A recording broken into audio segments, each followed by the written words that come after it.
సమంత రాజ్ నిడిమోర్ ఇద్దరు కూడా భూత శుద్ధి విధానంలో వివాహం చేసుకున్నారు ఈషా ఫౌండేషన్ లోని లింగ భైరవి ఆలయంలో.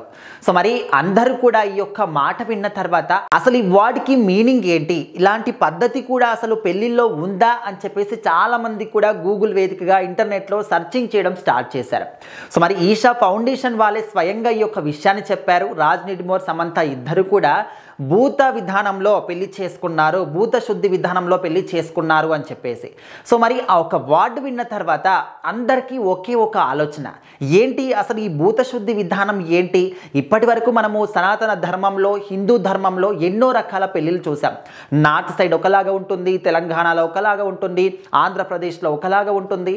మరి అసలు ఈ భూత శుద్ధి విధానం ఏంటి, ఎప్పుడు కూడా మేము వినలేదే, చాలా కొత్తగా అనిపిస్తుంది అని చెప్పేసి చాలామంది కూడా దీని గురించి సెర్చ్ చేస్తున్నారు. సో మరి ఇంటర్నెట్లో కానీ ఎక్కడ చూసుకున్నా కూడా ఇది ఏం కొత్తగా తీసుకొచ్చినటువంటి పద్ధతి కాదు. అతి ప్రాచీనమైనటువంటి, అతి పవిత్రమైనటువంటి యోగా విధానంలో జరిగే ఒక అద్భుతమైనటువంటి వివాహ విధానం. అయితే పంచభూతాల శుద్ధీకరణ ద్వారా ఇద్దరు మనుషులు ఒకటిగా మారడమే ఈ యొక్క భూత శుద్ధి విధానంలో జరిగే వివాహ పద్ధతి. సో మరి ఇక్కడ ఇద్దరు మనుషులు, సమంత కావచ్చు, రాజ్ నిడిమోర్ కావచ్చు, వీళ్ళిద్దరూ ఎప్పటి నుంచో కూడా ప్రేమించుకుంటున్నారని చెప్పేసి మనందరికీ తెలుసు. వాళ్ళు ఇక్కడ అఫీషియల్గా అయితే చెప్పలేదు.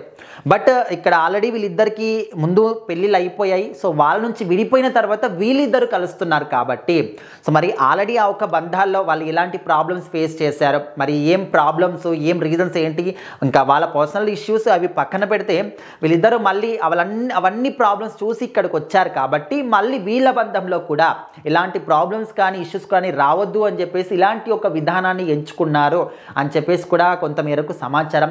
మరి సద్గురు గారు ఒక ఫౌండేషన్లో తరచూ ఇలాంటి ఈ భూతశుద్ధి విధానంలో జరుగుతూనే ఉంటాయంట వివాహాలు.